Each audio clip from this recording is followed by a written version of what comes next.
Muito bem, pessoal, aqui quem fala com vocês é o Pablo. Bom, pessoal, nesse vídeo aqui vamos falar, será que seu dinheiro está em risco no Brasil? Será o fim dos investimentos na Bolsa, pessoal? Será que agora, com essa lei Magnitsky, tá? Que tende a prejudicar os grandes bancos brasileiros, será que tudo perdeu sentido? Será que o Brasil vai se afundar? Não faz mais sentido investir? Vamos discutir sobre tudo isso aqui neste vídeo. Por isso que eu já sugiro fortemente que vocês fiquem comigo até o final deste vídeo, porque para quem ficar comigo até o final, eu vou revelar um fator que pode fazer com que você realize um bom investimento neste cenário de crise. Eu vou revelar uma estratégia infalível aqui para vocês, tá? Mas antes de falarmos sobre tudo isso, pessoal, já peço para que vocês se inscrevam no canal, compartilhem esse vídeo e macetem aí o dedo no like, porque agora, pessoal, nós estamos com uma meta de atingir 6.000 inscritos no canal. Então, já realize sua inscrição, porque este canal tende a gerar muito valor aí para vocês, tá bom? Sem mais enrolação, pessoal, vamos de fato aqui para o que interessa, falar então sobre se o seu dinheiro aqui no Brasil está em risco. E eu posso falar aqui 100% sobre isso, pessoal, porque eu tenho 100% do meu capital atrelado em ações brasileiras. Eu não tenho mais nenhum outro tipo de investimento, tá? Não tenho criptomoeda, não tenho fundo imobiliário, não tenho investimento internacional, não tenho nada. Eu só tenho 100% na parte de ações brasileiras. E detalhe, eu ainda estou bem mais arriscado do que a maioria, porque o meu patrimônio todo está em apenas 13 empresas e 2 delas, tá, são estatais. Perceba que Banco do Brasil, 68% da carteira e Petrobras, 10,58% da carteira. E mais é arriscado ainda, porque eu tenho 28,18% do restante nas ações de uma microcap chamada BR Partners, tá? Então, pessoal, de fato aqui é uma decisão bem arrojada, tá? Só que sabe o que eu acho mais engraçado? Eu tomando decisões arrojadas, porém inteligentes, olha só o quanto que eu consegui de rentabilidade desde o início da minha carteira. Eu consegui 111% de rentabilidade em apenas 2 anos. Considerando aqui 3 anos, né, que é o período como um todo, eu consegui 111% de rentabilidade como um todo, tá? Sabe quanto que isso daqui dá de rentabilidade na carteira? Vamos calcular. 113%, ó, vai, 111% de rentabilidade numa lupa de 3 anos redondo, eu tive uma rentabilidade média de 28,26% ao ano. Então perceba, pessoal, que eu fiz uma boa alocação. E claro que esse risco, ele foi controlado. Por quê? Porque eu comprei boas empresas a bons preços e que paguem bons dividendos, tá? E eu gosto particularmente das estatais porque elas trazem bastante assimetria de preço. E eu consigo comprar em um preço descontado, quando tudo obviamente não está indo bem. E agora o cenário da vez que está fazendo aqui com que tudo isso aconteça no setor bancário, não é à toa que os bancos acabaram sofrendo esses dias, mas por consequência se recuperaram. Até porque o Banco do Brasil se recuperou, o Itaú também subiu bastante, tá? Portanto, o que está ocorrendo aqui de problema, tá? Que o pessoal tá com muito medo, pessoal, é essa lei Magnitsky, tá? O que é esta lei? A gente precisa entender primeiro, antes da gente tratar sobre o tema. A lei Magnitsky, pessoal, primeiramente que ela não existe no Brasil, tá? É uma lei lá nos Estados Unidos, que foi sancionada no ano de 2012 em resposta à morte do advogado russo Sergei Magnitsky, tá? Ou seja, só por causa de um cara aqui você já percebe que essa lei foi aprovada, tá? Que denunciou um esquema de corrupção envolvendo autoridades russas. E após a prisão, o Magnitsky, né, que é este rapaz, acabou morrendo sob a custódia nos Estados Unidos e, consequentemente, gerou indignação internacional e levou à criação que a lei leva o seu nome. A legislação original visava responsabilizar os responsáveis pela sua morte por abuso de direito. Portanto, pessoal, essa lei permite que o quê? O governo dos Estados Unidos imponha sanções econômicas e restrições de entradas no país a indivíduos que sejam considerados violadores de direitos humanos. Por exemplo, os bancos, né, eles têm ali, consequentemente, essa lei com parte do sistema SWIFT, né, e também ligações internacionais, porque o banco, basicamente aqui, pessoal, os bancos, eles dependem do mercado norte-americano, não tem o que fazer. Os Estados Unidos, ele é o principal benchmark do mundo todo, não tem jeito, o dólar é a principal moeda de referência. E aí, consequentemente, basicamente, né, os grandes bancos brasileiros, se não seguissem a lei Magnitsky, poderiam ser basicamente penalizados pelo mundo todo, afastaria investimento estrangeiro e geraria vários problemas. Mas, tá, eu não acho que você teria que ter medo disso, porque os próprios bancos brasileiros já se posicionaram e vários deles já vão seguir a Lei Magnitsky. O Banco do Brasil, por exemplo, ele seria o menos impactado, porque boa parte, né, por mais que ele tenha filial estrangeira, por mais que ele atue no exterior, ele é o mais ligado à economia doméstica. Então, os que mais sofreriam com uma lei Magnitsky sendo rompida seriam os bancões privados, como, por exemplo, o Santander, o Bradesco e o Itaú. O Banco do Brasil, ele falou que irá seguir a lei Magnitsky, tá? Aparentemente. Então, consequentemente, pessoal, isso daqui gera aí, né, uma reversão no mercado. Não é à toa que as ações acabaram aí subindo novamente, tá? Claro que o banco não bloqueou o cartão do Alexandre de Moraes, tá? Isso aqui já é óbvio, mas eu não acho que o Banco do Brasil tomaria um risco tão grande por causa de uma pessoa, pessoal. Tanto que o próprio banco já reportou um comunicado a mercado falando que irá seguir a legislação brasileira, né?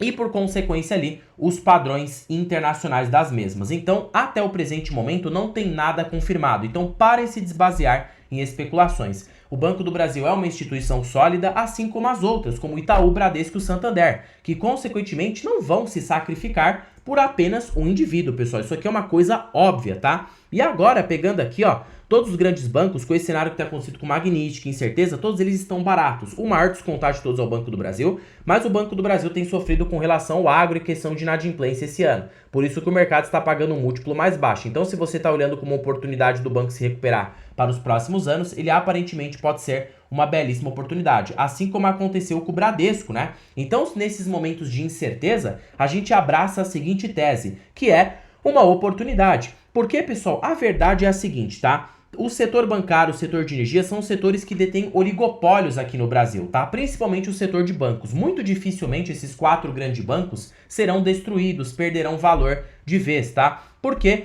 isso ocasionaria um colapso no crédito nacional extremamente expressivo. E eu me arrisco a dizer que dos 3 principais, o que mais geraria colapso se quebrasse ou deixasse de consequentemente gerar valor é o Banco do Brasil, tá? É o mais arriscado. O mais arriscado no sentido para a economia brasileira, porque ele financia mais de 60% do mercado de crédito no agro. Então, assim, né? Consequentemente, é inviável pensar que os grandes bancos vão quebrar, tá? O mesmo aconteceu lá no ano de 2020. Quem comprou ações de bancos naquele ano fez um bom negócio. Lembra aquela incerteza com as fintechs, que consequentemente os bancos digitais viriam engolir os bancões tradicionais? Isso não aconteceu. E aí, reverteu, você fez boas compras. O mesmo está acontecendo agora com a Magnitsky. Eu acho que este cenário é uma oportunidade e será meramente ruído passageiro daqui a um tempo, tá?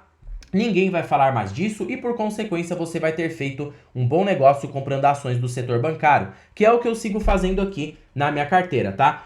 Basicamente, eu aproveito essas oportunidades quando elas acontecem. Oportunidades que a gente sabe que são problemas pontuais e podemos nos aproveitar para conseguir uma rentabilidade acima da média. O mercado não é bobo, pessoal. Ele não vai deixar uma empresa barata se tudo ocorrer bem. Então é isso que eu penso aqui com o cenário atual, tá? Esse daqui é o meu ponto de vista. Lembrando que nada se trata de recomendação. E desses 4 grandes bancos que eu sigo comprando violentamente, é justamente, né, o Banco do Brasil. Por quê? Porque ele alia uma rentabilidade similar ao do Banco Itaú. Claro, não fica em 20% de ROI, mas, poxa, ele tem um ROI médio de 15% a 17% ao ano, que é próximo ao do Banco Itaú. Portanto, o mercado paga um desconto excessivo nas ações, por ele ser estatal. Perceba que ele tem um PVP cotado em 0,67, pessoal, muito abaixo de sua média histórica. Ah, Pablo, mas Banco do Brasil sempre ficou barato. Não é verdade. Em momentos de euforia, o banco chegou a ser negociado com PVP acima de 1 vez valor de patrimônio, tá?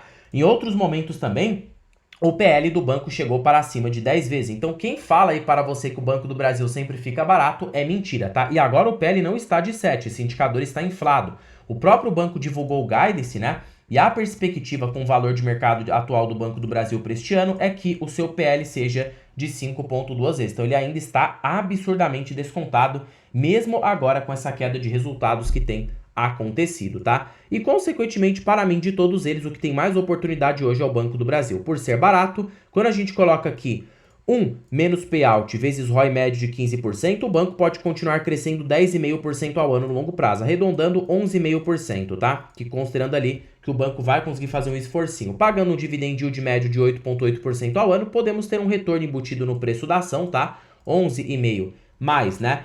8,8, podemos ter aqui 20% ao ano de retorno nas ações do Banco do Brasil, que incrivelmente fica ali com o seu earning yield. Se a gente pega 1 e divide por 5,2, a gente tem um earning yield de 19,2% nas ações do Banco do Brasil. Colocando aqui, ó, preço justo do Graham, a gente percebe que hoje o banco está muito barato dentre esses quatro, tá? Consequentemente aqui, pegando o valor patrimonial atual, a gente tem aqui um preço justo de R$ 51.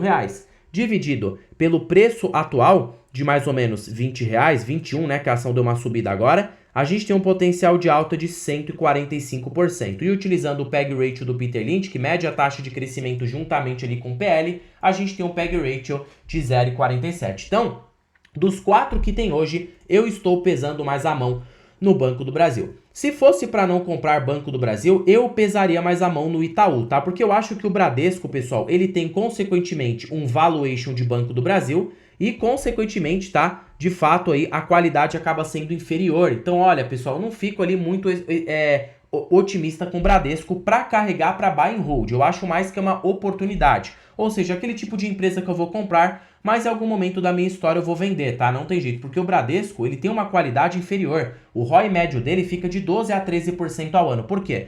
Não é culpa do Bradesco em si, mas por conta do negócio dele. O negócio que o banco tem é de fato atrelado muito para o varejo, muito para pequenas e médias empresas. O risco de inadimplência é mais alto, diferentemente do Banco do Brasil, que tem uma inadimplência mais controlada e passa por picos ruins em alguns períodos. O Bradesco, ele já é mais arriscado sazonalmente, né? Então, eu exigiria um prêmio de risco maior. E eu não carregaria para longuíssimo prazo. Eu compraria e provavelmente venderia em algum momento. Os únicos que eu carregaria buy and hold clássico na minha carteira é o Itaú e o Banco do Brasil. O Itaú, por ter boa parte da sua carteira de crédito para PJ, ou seja, grandes empresas, baixo risco de inadimplência, e o Banco do Brasil, por mais dos ciclos que passa, ele é um banco que já se provou no tempo extremamente lucrativo e que inclusive deu uma rentabilidade superior ao do Itaú em janelas mais longas, tá? Então seriam os dois únicos bancos que eu teria aqui na minha carteira. Bradesco e Santander eu teria, mas somente para case de oportunidade. Essa daqui é a minha visão, tá? E este cenário de lei Magnitsky tá me abrindo uma janela de oportunidade nos bancões, tá?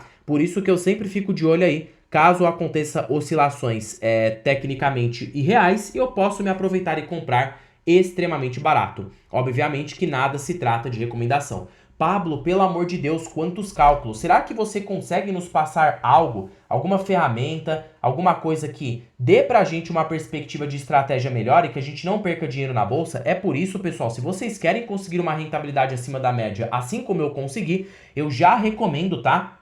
Fortemente que vocês se tornem membros aqui do canal. Eu apelidei a parte de membros de Clube dos Milionários. Por quê? Porque de verdade, tá? Com o conhecimento que você tem aqui dentro dessa parte de membros, você consequentemente será um novo milionário na bolsa. Porque eu passei um conhecimento de qualidade para vocês, tá? E detalhe, pessoal, está tendo vídeo todos os dias aqui para a parte de membros. Então você tem um conteúdo imersivo, qualificado por um preço extremamente baixo, R$19,99 por mês. Fora que se a parte de membros atingir 500 membros ativos, eu vou liberar o meu curso Rumo à Liberdade Financeira, totalmente gratuito para vocês, tá? Apenas se a parte de membros atingir 500 membros ativos. Então já torne-se membro aqui do canal para você já ter direito a este benefício, tá? Tá bom, Pablo, eu vou me tornar membro do canal. Mas será que você tem alguma outra oportunidade? É claro que sim, pessoal. Também tenho a planilha das ações mais baratas da bolsa. Então, esta planilha, ela é show de bola. Para primeiro de conversa, pessoal, né? É que ela é totalmente vitalícia. Uma vez que você investir nessa planilha, ela é sua para sempre, para a sua vida toda. E ela é mais barata do que o preço de uma pizza. E perceba que nessa planilha você tem mais de 100 ações aí que você pode garimpar para colocar na sua carteira. Segundo fator, tá? É que ela é totalmente automatizada. A cada balanço trimestral de uma empresa, a cada segundo, a cada minuto, todas as projeções dessa planilha são atualizadas automaticamente. Por quê? Porque já tem algoritmos que fazem isso para você em tempo real. E terceiro fator, tá? Ela contém os melhores indicadores da bolsa pelos grandes investidores. Décio Bazin, Benjamin Graham, Peter Lynch e tem aqui o ranking das ações das baratas pela Magic Formula. Fora que você também tem preço teto projetivo, uma infinidade de benefícios aqui para vocês, tá? E aí, pessoal, tá bom, Pablo, onde estará o link desta belezura? Estará aqui na descrição deste vídeo, primeiro comentário fixado e também estará aqui na bio do canal. Basta você clicar em mais e você já vai ser direcionado para adquirir a planilha das ações mais baratas aqui no Brasil, tá? Olha só essas oportunidades que eu tô oferecendo para vocês, pessoal. Mais moleza que isso, só sopa de minhoca, tá? Conhecimento dado. É membros, é planilha, é curso rumo à liberdade financeira. Então, pessoal, de fato, eu vejo pouquíssimos canais aqui no YouTube abrangendo conhecimento tão profundo. É por isso que este canal é merecedor da sua inscrição, pessoal. Vamos se inscrever e vamos atingir a meta de 6 mil inscritos aqui no canal, tá? Deixa aquele like maroto aí, macetem o dedão no like e também comentem, tá? O que vocês acham de Banco do Brasil para médio e longo prazo. Bom, pessoal, por este vídeo aqui é isso. Vou terminando esse vídeo por aqui. Fique com Deus, até o próximo vídeo e fui!